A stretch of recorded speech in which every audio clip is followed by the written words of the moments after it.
Ya, berdoa dulu. Allahu Akbar. Assalamualaikum warahmatullahi wabarakatuh. Waalaikumsalam. Itu juga bagian dari politik identitas. Ya. Baik, yang terhormat para pembicara senior saya, Bang Parto, Bu Doktor, selamat atas doktornya. Saya baru memberikan ucapan hari ini secara langsung, cuma lewat WhatsApp. Ketua KMPI, Ketua Gerindra, penulis buku yang malam hari ini menjadi pemateri. Saya kombinasikan, saya coba merangkum bahasa dari 5 pemateri tadi, antara pemilih yang merdeka, kemudian antara demokrasi yang melahirkan pemilih merdeka, kemudian jangan memilih 20 orang anggota DPR, ada politik soa-soa, dan kemudian bagian dari stakeholder yang dipenjarakan. Karena saya bagian dari itu semua. Saya dipenjarakan. Tapi saya bangga karena 2 pemimpin yang dilahirkan oleh rakyat Morotai secara definitif pernah memenjarakan saya. Itu adalah bagian pengalaman hidup terbaik, dan saya merasa mereka takut dengan saya. Malam hari ini saya juga ingin mengkampanyekan diri saya ke Bung Akbar Manguda, bahwa saya memang mencalonkan diri sebagai Bupati 2024.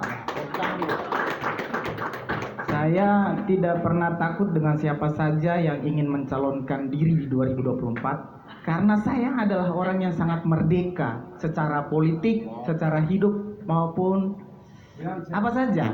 Nah, ini yang ingin saya sampaikan ke Ketua Terminal Demokrasi. Besok kita dialog tentang yang terpilih itu yang merdeka. Karena kalau kita fokus kepada pemilih merdeka, mereka merdeka. Saking merdekanya mereka bisa menentukan siapa yang duduk.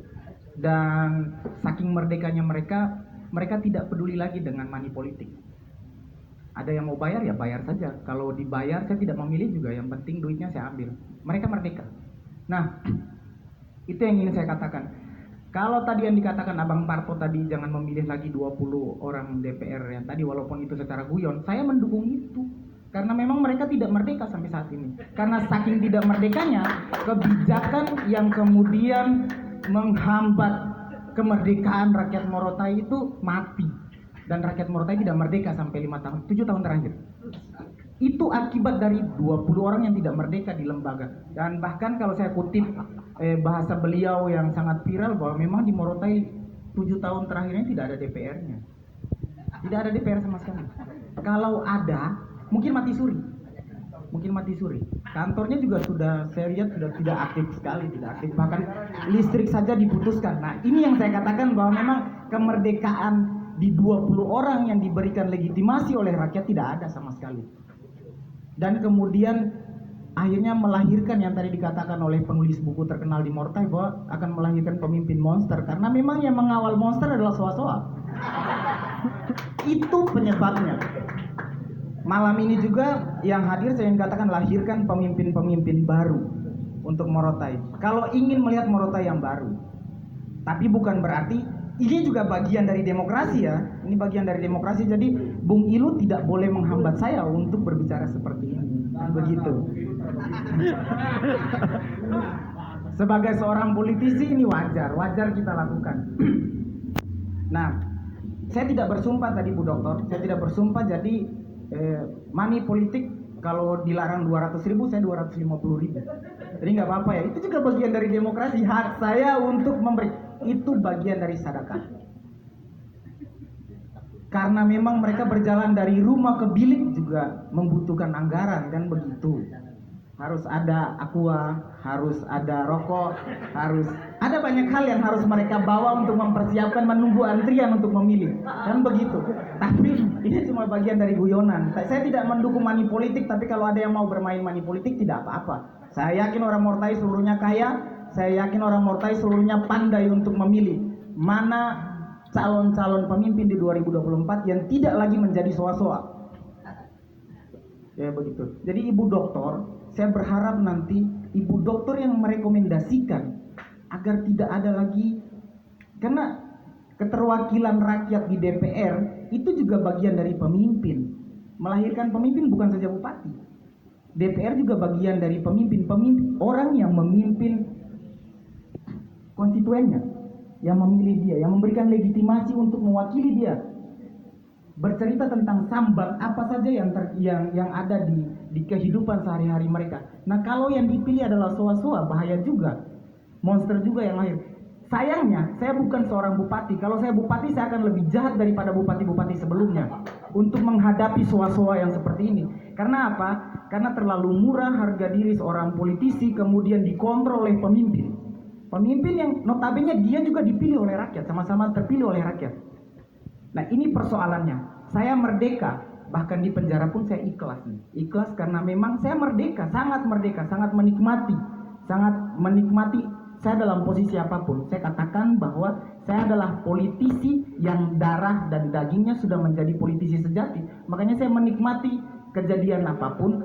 Dan saat ini Terminal Demokrasi harus menjadi tempat berkumpul politisi-politisi yang tidak bermental soa-soa. Kan begitu. Maka orang-orang yang hadir, anggap saja orang yang datang ke Terminal Demokrasi adalah angkot-angkot yang berharap ada penumpang yang naik di dalam tidak bau ketek. Begitu. Biar angkotnya nggak bau. Kalau penumpangnya bau ketek, otomatis supirnya juga bisa-bisa kan kecelakaan juga kan di tengah jalan. Nah, yang dipilih adalah orang-orang yang memang sadar betul bahwa dia hidup dalam lingkungan umum, lingkungan sosial yang kemudian segala hal yang dia lakukan berdampak. Cari pemimpin yang seperti itu.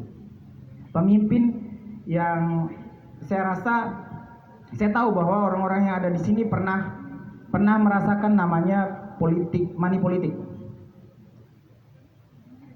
Siapa di sini yang belum pernah merasakan money politik? Dan itu diakui loh. Diakui bahwa itu adalah bagian dari strategi. Itu yang salah.